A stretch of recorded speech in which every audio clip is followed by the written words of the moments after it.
The BuildHERS podcast has been invited to be a guest at the Greater Fort Worth Builders Association, PWB, in the buildings event that is on April 8th at Builders First Source in Arlington from 11:30 to 1.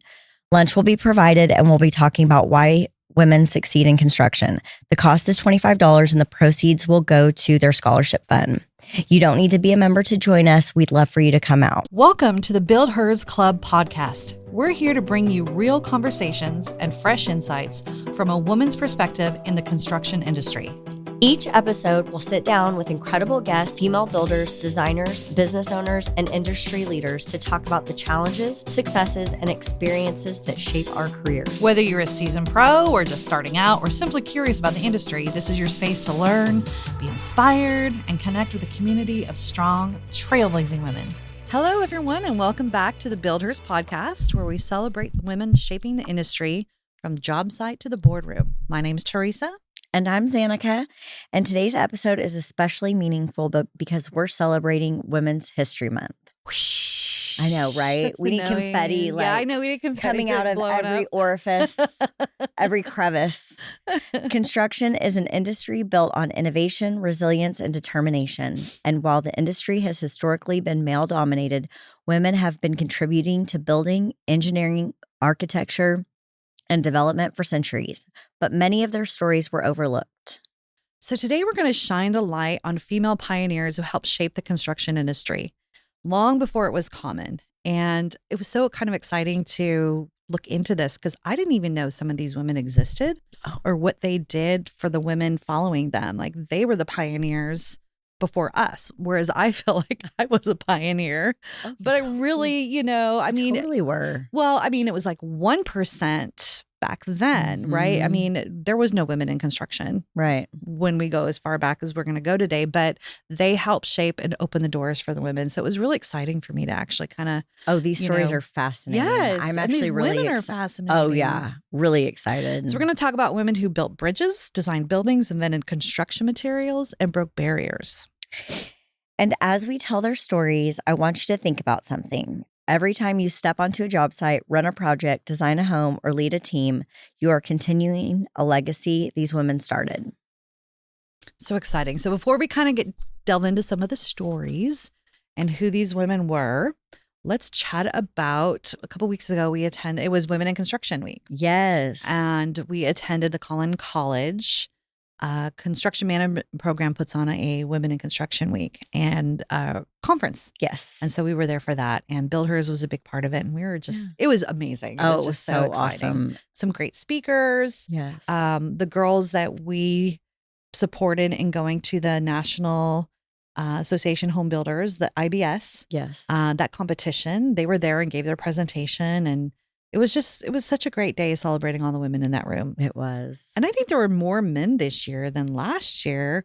It was great to see them in there supporting the women too. I loved your shout out. Absolutely. That was a room full of estrogen. Yes, yes. They were brave to come into that room with all those women. And I don't think there was a vacant spot for another vendor to participate and sponsor. No, it was amazing. It was how much contractors, engineering companies. Yep. NAWIC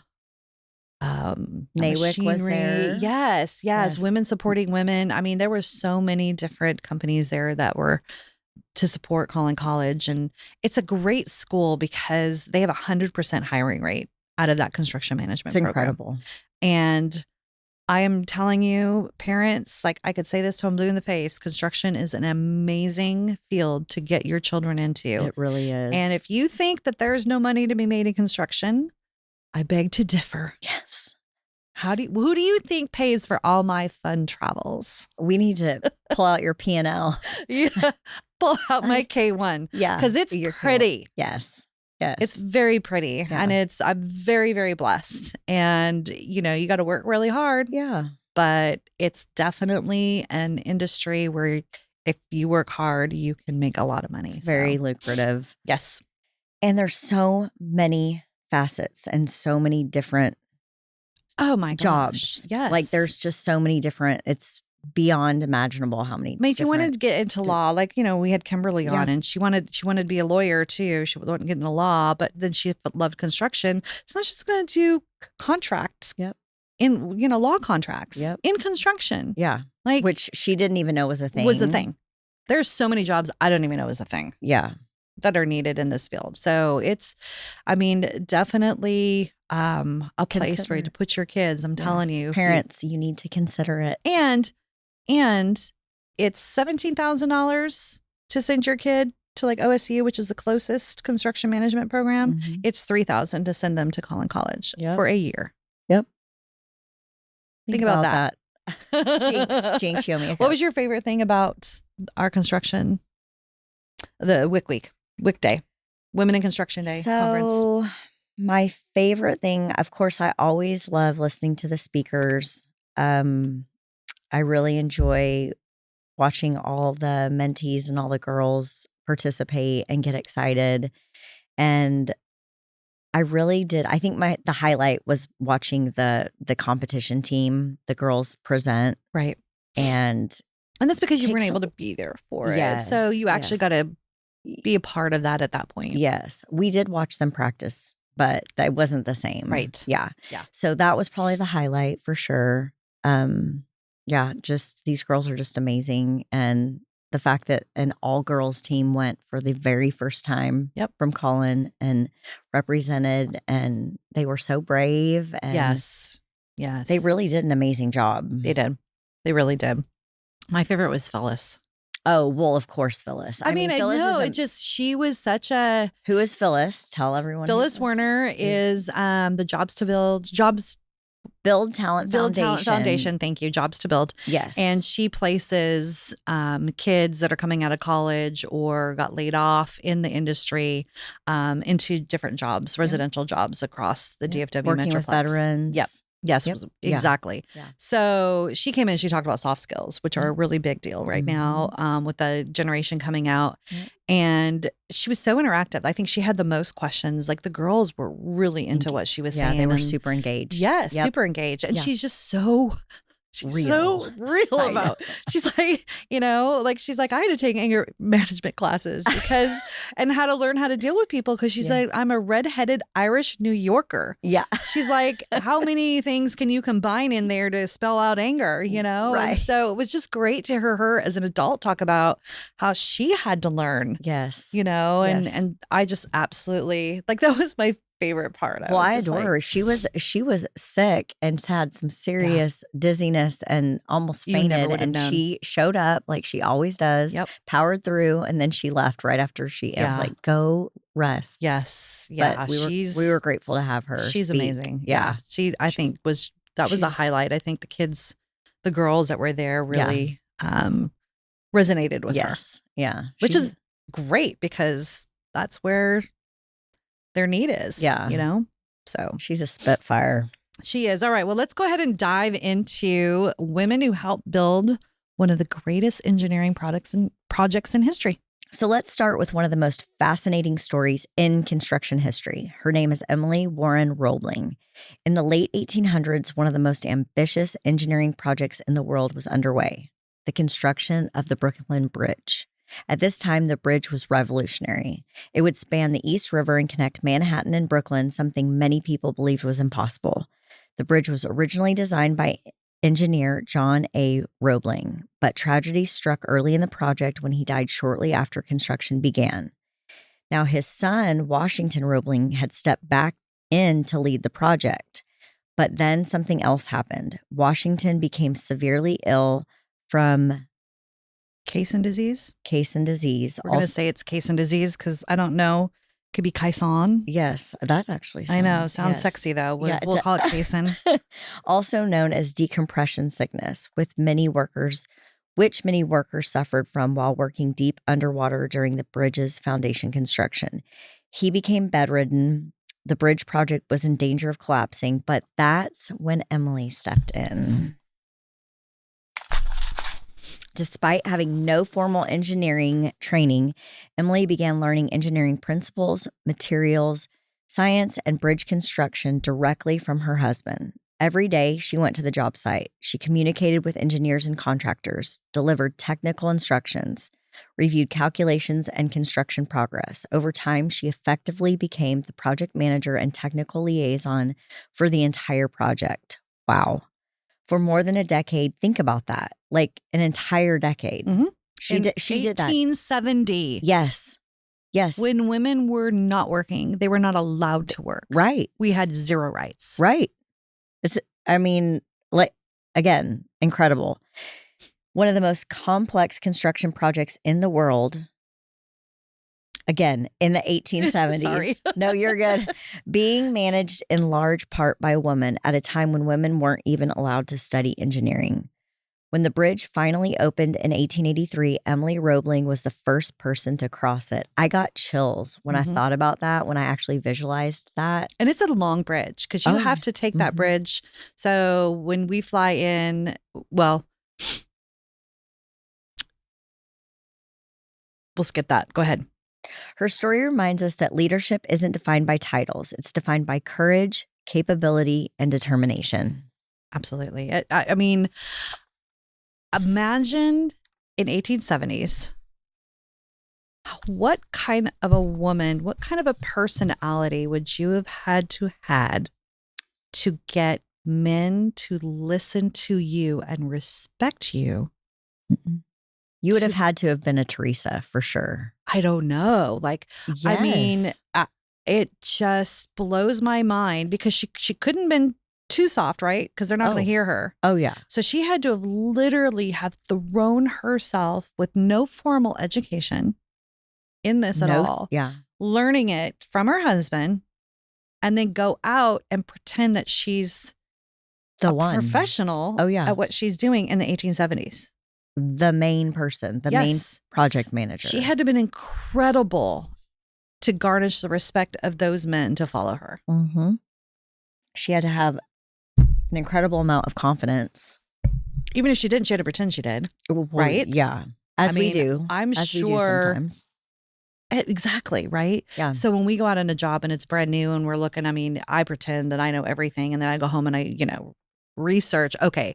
They said this. They said this. Okay. This is what I need to do here. And because you don't know everything when you walk onto a job site. No.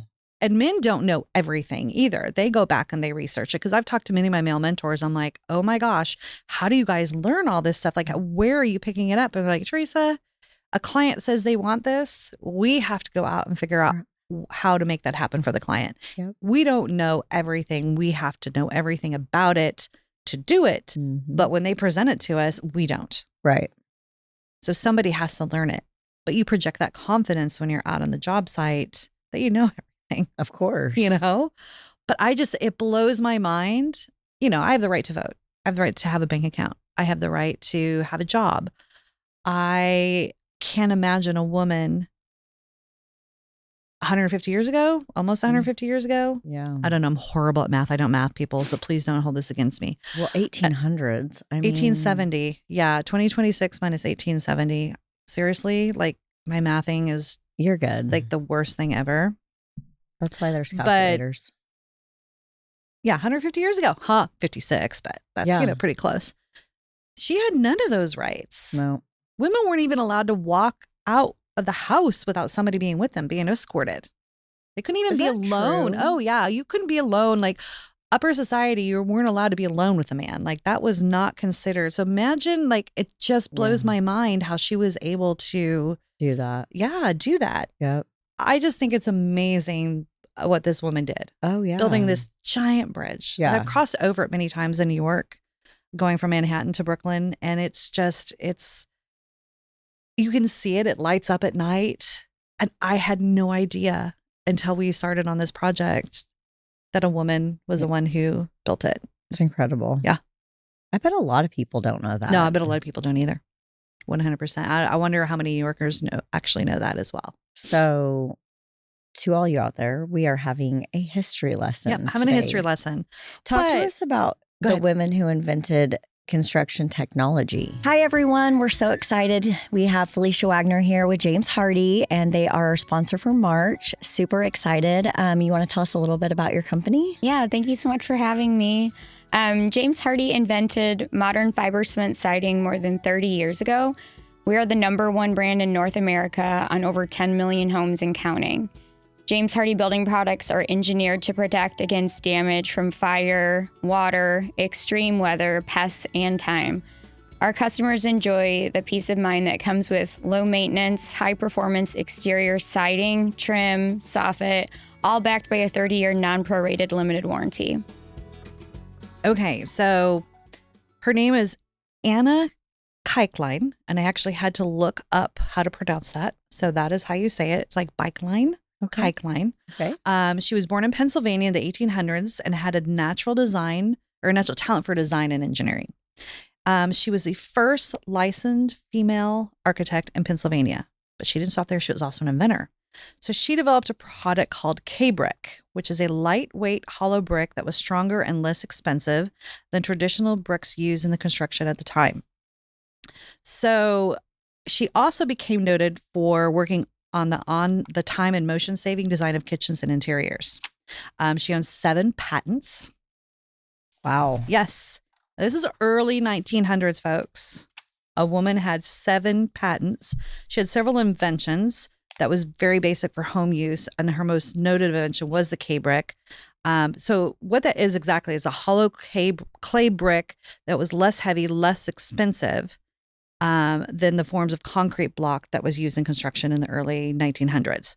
So this led her to receiving honors from the American Ceramic Society in 1931.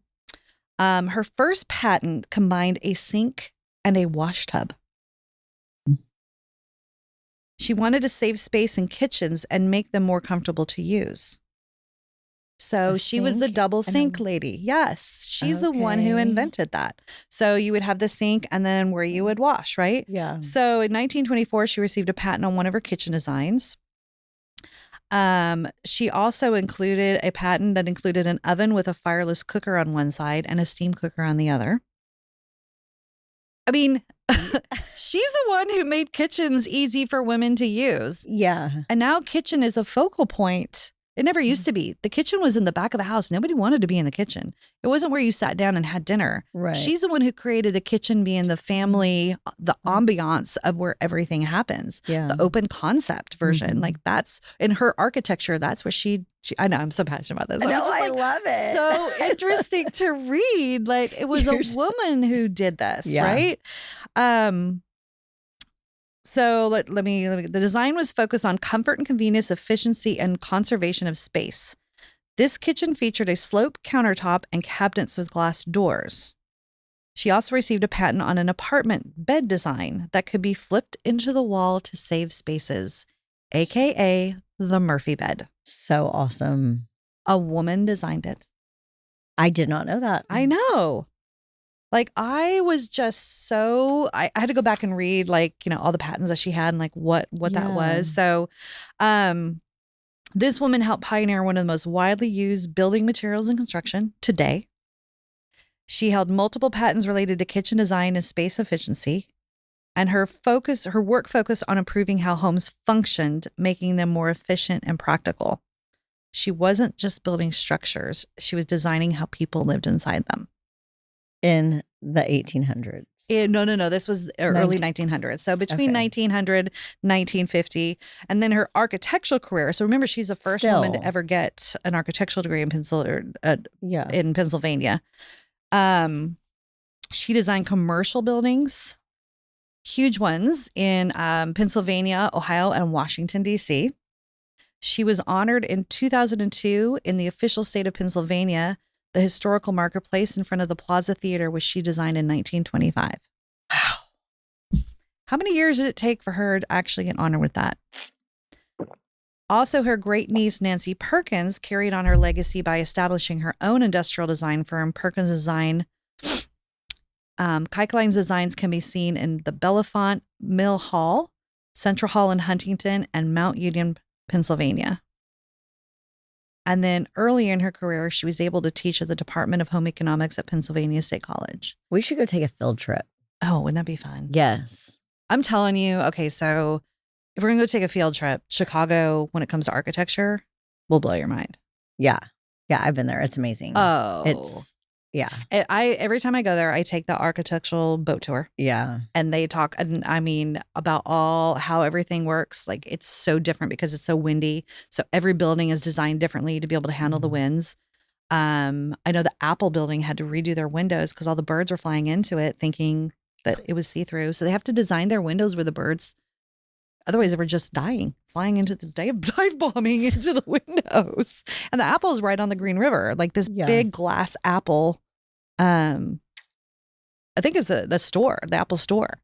It's so fascinating what goes into all. I know. I'm like, no, I love I'm like it. a giddy schoolgirl. I don't even want to really interject because you are so on a roll. Like you're just no, I love it. I guess it's so fascinating for me, and it's exciting that these women did these things, paving the way for what I'm able to do today. Yeah. And I didn't realize how many women until we started really kind of looking into Women's History Month and what women did for construction, what women were out there and how they paved that. And it blows my mind that these women were incredible. Oh, yeah. Incredible. Yeah. And there's only 2 buildings in Chicago that were designed by a woman, architectural buildings. And I don't think that was until the 2000s. Don't quote me on that, but it was much later before they would let a woman even submit a design for Chicago. For Chicago, yeah. Yep. It is pretty amazing. It just blows my mind that these women, in a time where we weren't even allowed to vote. Yeah, girl, we weren't even allowed to vote. We couldn't own property. We couldn't have our own checking account. We had 0 rights. I can't imagine living in that time. I can't either. I would have been like the worst. Oh, I would have been the Robin Hood of women. Right. Exactly. I love wearing dresses, but back then I probably wouldn't have put one on. Yeah. Just to be, oh my gosh. Yeah, no. God knew where he needed me to be and what time frame I needed to be born in. Because that would have been a really I'm telling you though, these women that we're talking about, they were totally Teresa. I'm just saying. I don't know. I think so. I think so. So do we want to talk about the woman who built entire neighborhoods? Yes. Let's talk about her. Can you even wrap your brain around that? Well, I think that, okay, well, you're going to have to talk about it because this kind of takes us back even, where we in the 1800s. So. Okay. So this story is about Susanna Russell. And in the late 1800s, she became one of the first documented female developers in Brooklyn. Between 1871 and 1892, she helped build nearly 90 row houses in Brooklyn neighborhoods, not just designing them, actually developing and building them. And the records from the time list her as an actual owner, architect, and builder. All 3 of those. Yep. Which is essentially the same as being a modern day developer and builder in today's time. But here's something really interesting. Newspapers occasionally referred to her as Mr. Russell. Mm-hmm. Why? Because many people simply couldn't believe a woman could be a builder. Think about that. A woman building in entire neighborhoods, and people assumed that the name must belong to a man. Yet today, those homes still stand, proof that women have always been builders. Gosh, that just bothers me. I know. I know. You know how many women throughout history had to write under the name of a man? Mm-hmm. I mean, J.K. Rowling, that's why she did J.K. because, a woman coming out with all of the Harry Potter. It would be read more if a man wrote it. Now, granted, this was much later in life, but that was one of the reasons why she did J.K. Yeah. And not her full name. A lot of women, especially, historical novels have been written under the name of a man just because it wouldn't be accepted in society. So I'm sure her husband thought that was great. Right. Actually, It's- her husband, the fact that he let her do that, right, in the 1800s, Yeah. had to have been extremely proud and extremely supportive. Otherwise, that would have been stopped. Yeah. So he was probably offended, I would think, that they would refer to him versus her Yeah. because he wasn't the one doing it. Mm-hmm. I would think I'm going to say that that's how he felt, because that's, if he allowed her in that time frame to do it, then he was a very good man. And therefore, we should all like him. That makes me sad. I know it does. But It really does. But how great is it now that we don't have to right. live underneath that, you know? Yeah. I mean, look how the biggest thing is, look how far we've come Oh, yeah. in the construction world as women, in the world basically as women, but just in construction itself. When there are female presidents of construction companies, it's Yes. pretty incredible. There are female builders that have started it from the ground up. There are Mhm. female developers. Yep. And we never, it's taken us a long time to be considered a little more common than just one woman that they're writing about in history. Because this is one Right. woman. That's what makes these women so unusual. It wasn't like there was a bunch. It was one, Yeah. So No, it is. It's extremely, extremely inspiring. it is. I agree. All right, let's talk about women in the workforce during World War II. This is definitely right up your alley. Oh, My yeah. little history buff over I here. know. I went like down rabbit holes of I research, love right? it. Like I love history. I love don't reading know about many- women in history. Yeah. That's why I love to travel so much, because I love the history. I'm going to go to Washington this summer. I'll be out there for the NHAB meetings. Yeah. And I'm going to go, but I'm going to do her some historical. I'm going to go to the Smithsonian. I'm going to do some, museums, and just, there's so much history on the East Coast. Yeah. So much history. You could spend months out there. Yeah. So that's where our country really started, and then, moved west. So I really think history is lost now, Yeah. and history is where we learn. Oh, yeah. And know? it's how we've come to People today. want to write so much of that out of our books. And if you erase history, then you do the same mistakes again. Yeah. And I think seeing how other people live, seeing how other cultures work, it's fascinating to me, because we live in a bubble. Yeah. I mean, we live in a bubble in our own little world, right? And to me, I believe that the States is in its own bubble too. Like, we Yeah. have no idea Oh, yeah. what people go through outside of the United States. People have no concept of the freedoms that we have, and they're so abused. But when you travel, it definitely gives you it's eye-opening Yeah. for sure. Another turning for women in construction happened during World War II. So millions of men were serving in the military, and industries across the United States faced several labor shortages. So picture the United States in 1940s. Factories were running around the clock. Shipyards were busy building vessels at record speed. Airfields, hangars, and military infrastructure were rising across the country. And then something happened on those job sites. Women, thousands of them, were stepping into roles that had never been open before. Before World War II, construction and heavy industry were almost entirely male-dominated. Women were often limited to clerical jobs or domestic work, and their contribution to the building projects were rarely recognized. They were 1% of the workforce. 1. Then came December 1941. After the attack on Pearl Harbor, millions of men left civilian jobs to serve in the military. And suddenly, industries like manufacturing, shipbuilding, and construction were facing a massive labor shortage.